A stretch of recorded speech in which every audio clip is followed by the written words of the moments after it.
অর্জিত হওয়ার জন্য কাজ করে যাচ্ছি। শুভ সকালবেলা। অশেষ ধন্যবাদ জানাচ্ছি আমাদের আলোচিত মানুষ হিসেবে এখানে উপস্থিত আছেন আমাদের সামিউর সাহেব, নির্বাহী প্রকৌশলী। আপনাকে আমি ধন্যবাদ জ্ঞাপন করছি আমার প্র্যাকটিস টেলিভিশন চ্যানেল এবং জাতীয় পত্রিকা দৈনিক আজকে আলোচিত সেবা থেকে। আমি ভ্রাম্যমাণ রিপোর্টার সাংবাদিক ফরাদ আপনার সঙ্গে আছি। এর সাথে আমাদের এখানে কিংবদন্তি সাংবাদিক আছে। আমি আমার শ্রদ্ধেয় স্যারকে আমি ধন্যবাদ জ্ঞাপন করছি। স্যার, আজকে যদি আপনারা এই প্রতিশ্রুতি না আসতেন আমরা সাংবাদিকটা আজকে তৈরি হতে পারতাম। আপনাকে অশেষ ধন্যবাদ আপনাকে পাওয়ার জন্য। স্যার সাহেব, আমি আপনার কাছে জানতে চাচ্ছি আমাদের গাইবান্ধাতে আপনি জয়েন করাতে আপনার অনুভূতিটা কেমন লাগছে সেটা চ্যানেলে তুলে ধরবেন। আমি সাংবাদিক ফরাদ সাহেব আপনার সঙ্গে আছি।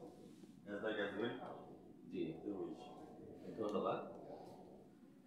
আমার গাইবান্ধার চাকরি দীর্ঘদিনে, আমি অনেক বছর ধরে আছি, উপজেলা ইঞ্জিনিয়ার হিসেবে ছিলাম, তারপরে বর্তমানে নির্বাহী প্রকৌশলী হিসেবে আছি। আসলে বর্তমান সরকারের আমলে আমাদের মাননীয় প্রধানমন্ত্রীর প্রতিনিধিত্বে যে স্মার্ট বাংলাদেশ বিনির্মাণ যে কাজগুলো করা দরকার সবকিছু কিন্তু আমাদের গাইবান্ধায় যেখানে চলমান আছে। আমরা ইতিমধ্যে গাইবান্ধা একটি পিছিয়ে পড়া জেলা থেকে আমরা অনেক ডেভেলপ করেছি, অনেক উন্নয়নমূলক কাজ করেছি। যেহেতু উন্নয়নের প্রধান সূত্র হচ্ছে যে যোগাযোগ ব্যবস্থার উন্নয়ন, আমরা যোগাযোগ ব্যবস্থাতে গাইবান্ধাকে ব্যাপক উন্নয়ন দিয়েছি। একসময় গাইবান্ধার যেহেতু নদীবেষ্টিত এলাকা, তো আমাদের রাস্তা থেকে নেমে একটা নৌকা ফেরিতে করে পার হয়ে আবার ওই পারের রাস্তাতে উঠতে হতো, কিন্তু এখন কিন্তু সেই অবস্থানে নাই। এখন আপনি গাইবান্ধা থেকে যেদিকেই যান অথবা যে কোনো মাধ্যম দিয়ে গাইবান্ধাতে আসেন, আপনি কিন্তু সম্পূর্ণ ব্রিজের উপর দিয়ে সড়ক পথে কিন্তু গাইবান্ধা যে কোনো স্থানে যেতে পারবেন। এবং যাওয়ার জন্য কিন্তু অনেকগুলো এক জায়গায় যাওয়ার জন্য কিন্তু বেশ কয়েকটা বিকল্প পথ আমরা নির্মাণ করেছি। এবং শুধু সড়ক না, আমাদের গাইবান্ধা জেলাতে প্রায় 23টি প্রকল্পের কাজ চলমান রয়েছে। এই 23টি প্রকল্পের মধ্যে আমাদের সড়ক রয়েছে, ব্রিজ কালভার্ট রয়েছে, আমাদের গ্রামীণ হাট বাজার রয়েছে। গ্রামীণ হাট বাজারে আমরা স্মার্ট বহুতল মার্কেট করছি। এছাড়া আমরা দ্বিতীয় উপজেলা পানি সম্পদ প্রকল্পের আওতাতে আমরা সুইচ গেট বা খাল করছি। এটার ফলে ইরিগেশনের সুবিধা হয়েছে, কৃষিতে ব্যাপক ভূমিকা রেখেছে। আমরা উপজেলা পরিষদের সুন্দর উপজেলা কমপ্লেক্স ভবন করেছি। এছাড়া বিশেষত আমাদের গাইবান্ধা জেলার সুন্দরগঞ্জ উপজেলাতে হরিপুর ঘাটে তিস্তা নদীর উপরে আমাদের এলজিডি সর্ববৃহৎ ব্রিজ নির্মাণ হচ্ছে। এটা 1490 মিটার ব্রিজ। এই 1490 মিটার ব্রিজ নির্মাণের ফলে কুড়িগ্রাম থেকে আমাদের এই গাইবান্ধার মধ্যে দিয়ে ঢাকার যোগাযোগ প্রায় 135 কিলোমিটার দূরত্ব কমবে। এবং এই 1490 মিটার ব্রিজের সাথে যে প্রায় 76 কিলোমিটার রোড আছে আমাদের গাইবান্ধাতে, 10 কিলোমিটার রোড আছে কুড়িগ্রামে। এই রোড কিছু নির্মাণ করা হয়েছে এবং কিছু প্রশস্তকরণ করা হয়েছে। এবং এই নির্মাণ ও প্রশস্তকরণের ফলে কিন্তু এলাকায় যে ছোট ছোট বাজার গ্রোথ সেন্টার রয়েছে সেগুলো ইতিমধ্যেই একটু বড় হয়ে গিয়েছে। আপনারা যদি ওই সাইডে ভিজিট করেন, ওই সাইডে গেলে এখনই দেখতে পাবেন যে ছোট্ট 2-3টা দোকান ছিল, সেখানে এখন অনেক দোকান হয়ে গেছে এবং সেখানে ব্যবসা বাণিজ্য অনেক বেড়েছে। এবং যারা লোকাল লোকজন, আমরা তাদেরকে প্রান্তিক জনগোষ্ঠী বলি, আপনি প্রান্তিক জনগোষ্ঠীর চেহারা দেখলে, তাদেরকে কথাবার্তা, তাদের পোশাক আশাক দেখলেই বুঝবেন যে তাদের অনেক উন্নয়ন ঘটেছে। আগে আমি তো দেখেছি, আগে যেরকম ছিল এখন বর্তমানে সেরকম নেই, তার চেয়ে অনেক উন্নয়ন ঘটেছে এবং আশা করি উন্নয়ন ঘটেই চলছে। এবং এটার বাইরেও আমাদের অনেক প্রকল্প আছে। আমরা এই 23টা প্রকল্প আমরা বাস্তবায়ন করছি এবং আমাদের সামনে আরও বেশ কিছু প্রকল্প আছে। এছাড়া আমাদের প্রভাতী প্রকল্প আছে। প্রভাতী প্রকল্পে আমাদের সফট কম্পোনেন্ট রয়েছে, কিছু হার্ড কম্পোনেন্ট রয়েছে। আমরা কিছু গ্রামীণ দুস্থ মহিলাদেরকে স্বাবলম্বী করার জন্য চেষ্টা করছি এবং তারা অলরেডি স্বাবলম্বী হয়েছে।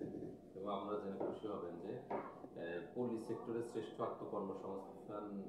আত্মকর্মশীল নারী হিসাবে আমাদের গাইবান্ধা জেলা কিন্তু 2021 সাল, 22 সাল ও 24 সালে 3বারই দ্বিতীয় স্থান অধিকার করেছে। আমাদের ফুলছড়ি উপজেলার 3জন দুস্থ নারী তারা ছিল, শ্রমিক ছিলেন, কিন্তু তারা এখন কিন্তু অনেক উন্নয়ন করেছে এবং তাদের এই উন্নয়নটা নিয়ে কিন্তু আমাদের বই প্রকাশ হয়েছে, বিভিন্ন পেপারে এসেছে। আমাদের এখানে যে আমাদের একজন বিশিষ্ট সাংবাদিক আছেন, ওনারাও কিন্তু বেশ কিছু নিউজ করেছেন। এবং এটা ছাড়াও আরও কিছু ব্যতিক্রমী প্রকল্প আছে। আমাদের যে গ্রামীণ বাজারে যে বহুতল মার্কেটগুলো আছে, আর এটার আর্কিটেকচারাল ডিজাইনগুলো খুব সুন্দর। এটা যদি আপনারা দেখেন, ইতিপূর্বে যেরকম ছিল যে বাজারগুলো, এখন কিন্তু বাজারগুলোর ওই অবস্থায় নাই। ওখান থেকে এখন অনেক দূরে সরে গিয়েছে। আমি বলবো যে আমাদের গাইবান্ধা যথেষ্ট উন্নয়ন হয়েছে। উন্নয়ন হয়নি এটা বলা যাবে না, অনেক উন্নয়ন হয়েছে। এবং আমরা আমাদের হাত ধরে এবং তাদের স্বপ্ন বিনির্মাণে, স্মার্ট বাংলাদেশ বিনির্মাণে আরও যা দরকার, যা করা দরকার, এবং আমাদের এলজিইডি সহ আমাদের এলজিডি প্রধান প্রকৌশলীর নেতৃত্বে যা যা করা দরকার আমরা কিন্তু সবই করছি অত্যন্ত দ্রুত গতিতে, যেহেতু আমাদের এলজিডি কিন্তু একটা অনেক বড় দপ্তর এবং এখানে আমাদের কিন্তু সার্বক্ষণিক কাজ করতে হয়, সারাদিন সারারাত্রি কাজ করতে হয়। আমরা চেষ্টা করছি যে সর্বোচ্চ ভালো জিনিসটা গাইবান্ধাবাসীর জন্য দেওয়া, যাতে এখানকার প্রান্তিক জনগোষ্ঠী সকল জনগোষ্ঠী এবং সকল জনসাধারণ যাতে এলজিডির যে উন্নয়ন বা আমাদের সরকারের যে এলজিডির মাধ্যম দিয়ে যে উন্নয়ন সেটা সরাসরি সুফল ভোগ করে। ধন্যবাদ আপনাকে। আমি বাজারে একটু কথা প্রসঙ্গে একটু যাচ্ছি। যে সমস্ত প্রকল্পগুলি কাজ চলছে এটা কতটুকু টার্ন হয়েছে, কত পার্সেন্ট? আমাদের যে আসলে প্রকল্পের যে কাজগুলো চলে এগুলো চলমান প্রক্রিয়া। এক একটা প্রকল্প হয়তো 5-7 বছরের জন্য থাকে। যে প্রকল্পগুলো শুরুর দিকে আছে সেগুলো আপনার চলছে, আর যেগুলো প্রায় শেষের দিকে সেগুলো কাজ প্রায় শেষের দিকে হচ্ছে। টার্ন হয়েছে কতটুকু? এখানে তো আমাদের প্রকল্প বেসিস কাজ, তো এখানে প্রকল্প বেসিস কাজ ডান বলতে গেলে তো প্রত্যেকটা প্রজেক্ট আলাদা আলাদাভাবে বলতে হবে। মানে আমার যে প্রকল্পগুলো একদম শেষের দিকে সেগুলো অলমোস্ট প্রায় 95-98% ডান হয়ে গেছে। আর যেগুলো কেবল 1 বছর ধরে শুরু হয়েছে অথবা 6 মাস ধরে শুরু হয়েছে সেগুলো তো আরো 5 বছর টাইম আছে। আর প্রকল্পের কাজটা 1 বছরে শেষ হয় না, 1 বছরে সব প্রকল্প নেওয়া হয় না। সব স্কিম বছর ভিত্তিক অথবা যে স্কিম ভিত্তিক বরাদ্দ ভিত্তিক যে প্রকল্পগুলো আসে আমরা সেগুলো নিচ্ছি। আমি এই বাজারে একটু কথা প্রসঙ্গে একটু বলতে চাচ্ছি। আমাদের এখানে সিনিয়র স্যার আছেন। আপনাদের এই যে টোটাল যে কাজটা চলতেছে এটার বাজেট কত?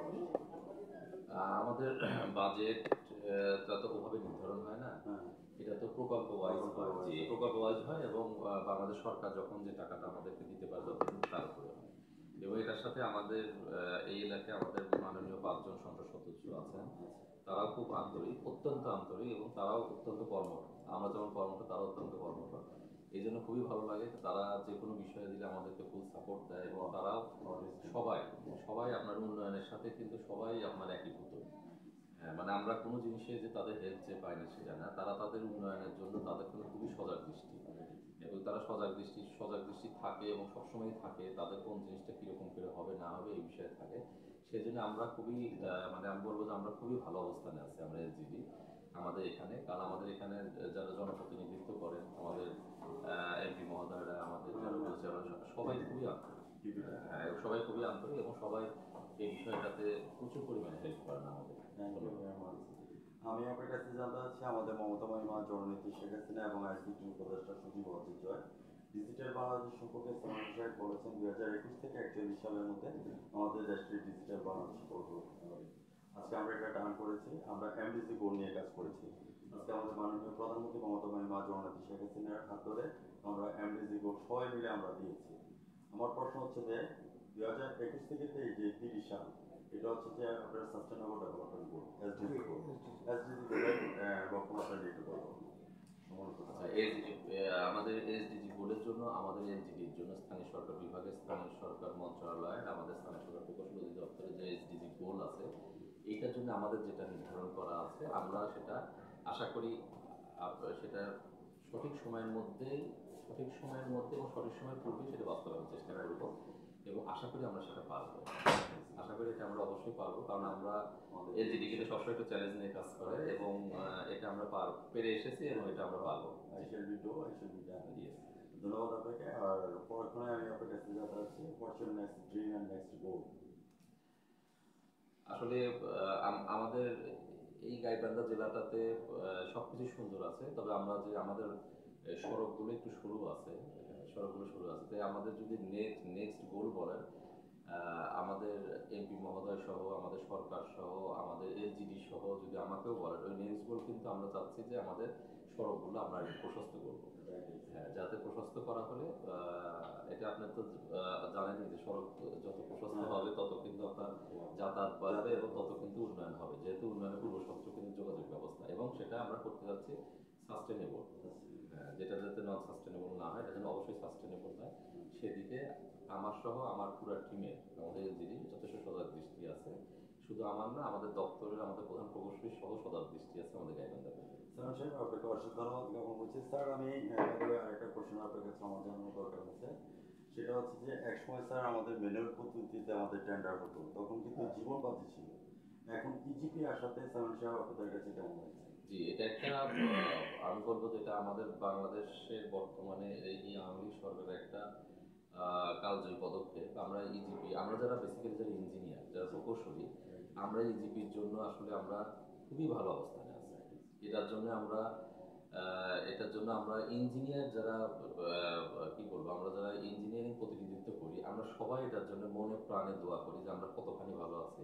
এটা আসলে বলে বোঝানো যাবে না। আমরা ইজিপি শুরু থেকে আমরা কিন্তু 100% ইজিপি, এখন আমরা পুরোপুরি 100% ইজিপি। আমাদের কোনো অফলাইন নেই, আমরা সব কিন্তু অনলাইন। এবং এটার জন্য আমরা খুবই ভালো আছি, এক কথায় খুব ভালো আছি। কোনো সমস্যা হয় না, কোথাও কোনো সমস্যা হয় না, সব কিছু স্বচ্ছ, নির্ভর, খুবই ট্রান্সপারেন্ট। এটা নিয়ে কখনোই কোনো কিন্তু প্রশ্ন উত্থাপিত হয় না, প্রশ্ন উত্থাপিত হওয়ার কারণও নাই এটা।